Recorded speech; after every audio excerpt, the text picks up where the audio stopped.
Hello दोस्तों, कैसे हो आप लोग। आशा करती हूँ अच्छे ही होंगे।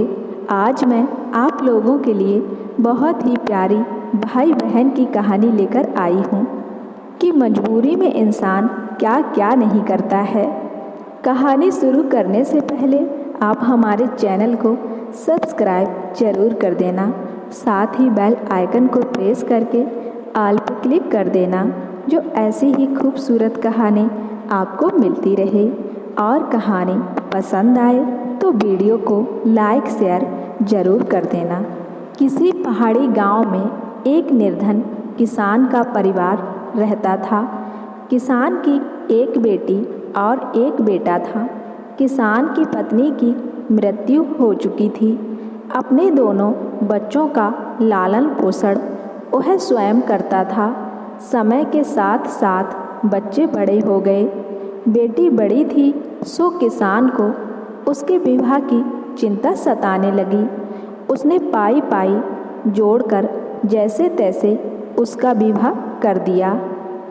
1-2 साल बाद किसान बीमार रहने लगा और एक दिन उसकी मृत्यु हो गई। अब उसका बेटा अनाथ हो गया। उसकी दीदी को अब भाई की चिंता सताने लगी, क्योंकि उसका ससुराल भी ज़्यादा संपन्न नहीं था। तो वह अपने सास ससुर और पति से इस बारे में बात करने में संकोच करने लगी। लेकिन भाई की चिंता में उसने हिम्मत बांध के भाई को अपनी ससुराल में ही रखने की बात ससुराल वालों से की। ससुराल वाले बहू की बात मान तो ली, लेकिन कुछ शर्तों के साथ। यह शर्तें थीं कि उसके भाई को भोजन में भूसे की रोटी और बिच्छू का साग। बिच्छू का साग यह एक प्रकार की पहाड़ी घास होती है जो सब्जी बनाने के काम भी आती है। उसे चक्की की ओट में सोना होगा। मवेशियों को चराने की जिम्मेदारी उसकी होगी। बहन को ये बातें बिल्कुल भी उचित नहीं लगी, लेकिन भाई प्रेम और उसको अकेले रहने की चिंता में उसने यह शर्तें मान ली। भाई ने भी परिस्थिति के अनुसार अपना मन मसीज के यह शर्तें मान लीं। अब भाई अपनी बहन के ससुराल में ही रहने लगा। धीरे धीरे भाई अब उस परवरिश में घुल मिल गया। वह दिन में मवेशियों को चराने जंगल जाता और रात को भोजन में मिली भूसे की रोटी और बिच्छू का साग खाकर वहीं चक्की की ओट पर टाट बोरी बिछा कर के सो जाता। ऐसे ही वक्त बीतता गया। एक दिन मवेशियों को जंगल में चराते चराते उसे एक अनजान व्यक्ति मिला। उस व्यक्ति ने उसे उसके साथ चलने को कहा। पहले तो उसने साथ आने से मना किया, लेकिन जब उस अजनबी ने उसे अच्छा काम और अच्छे भविष्य का लोभ दिखाया तो वह सोचने लगा कि बहन के घर में बोझ बनने से अच्छा है कहीं और काम करके धन कमाया जाए। इसलिए उसने साथ चलने की हामी भर दी।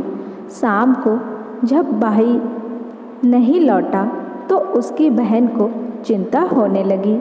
गांव में भी बात फैल गई। उसकी खोजबीन की गई। जब वह नहीं मिला तो सबने उसे मृत समझ लिया। बहन बहुत दुखी रहने लगी। उसे यकीन नहीं हुआ कि उसका भाई मर चुका है। खैर दिन महीने साल निकलते रहे। धीरे धीरे वह अपने भाई को भुलाती रही, लेकिन तीज त्योहारों में जब आस पड़ोस की औरतें अपने भाई से मिलने जाती या उनके भाई उनसे मिलने आते तो वह अपने भाई को याद करके आंसू बहाती। ऐसे ही समय निकलता रहा और एक दिन उसे उसके भाई का एक संदेशा मिला। वह फूली नहीं समाई। जिसे वह मरा समझ चुकी थी वह जिंदा था। वह भाई से मिलने अपने मायके गई। घर पहुंचकर उसे भाई की संपन्नता देखकर आश्चर्य हुआ। भाई ने उसे भूतकाल में जो भी हुआ उसे सब बताया। दोनों एक दूसरे से मिलकर बहुत खुश हुए। भाई ने उपहार स्वरूप बहन को बहुत धन दिया, लेकिन उसकी बहन ने यह कहकर मना कर दिया कि उसे उसका भाई मिल गया है, अब उसे कुछ नहीं चाहिए। जब उसने धन लेने से मना किया तो भाई ने उसे 2 गायें दी और 1 भैंस देनी चाहिए, तो बहन ने वह रख ली। भाई खुश हुआ कि बहन ने उसकी एक उपहार स्वीकार कर लिया है। उसने गाय के गले में एक घंटी बांध दी और बहन के साथ भेज दिया। उसकी बहन उन गायों और भैंस के साथ ससुराल को चल दी। सुनसान रास्ते में गाय के गले में बंधी घंटी का स्वर बहन को अच्छा लग रहा था। उसे लगा जैसे घंटी से आवाज़ आ रही हो।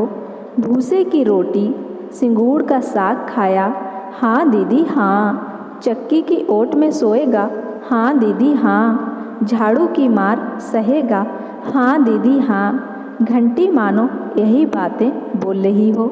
यह सोचकर वह ज़ोर ज़ोर से हंस पड़ी और अपनी ससुराल को चली गई। उधर उसका भाई चैन से अपनी ज़िंदगी बिताने लगा और बहन भी अपनी ससुराल में खुशी के दिन जीने लगी। अब दोनों भाई बहनों का जीवन अच्छा चलने लगा। तो दोस्तों, इसीलिए कहते हैं ना कि हिम्मत और धैर्य से काम लिया जाए तो सब काम अच्छा होता है।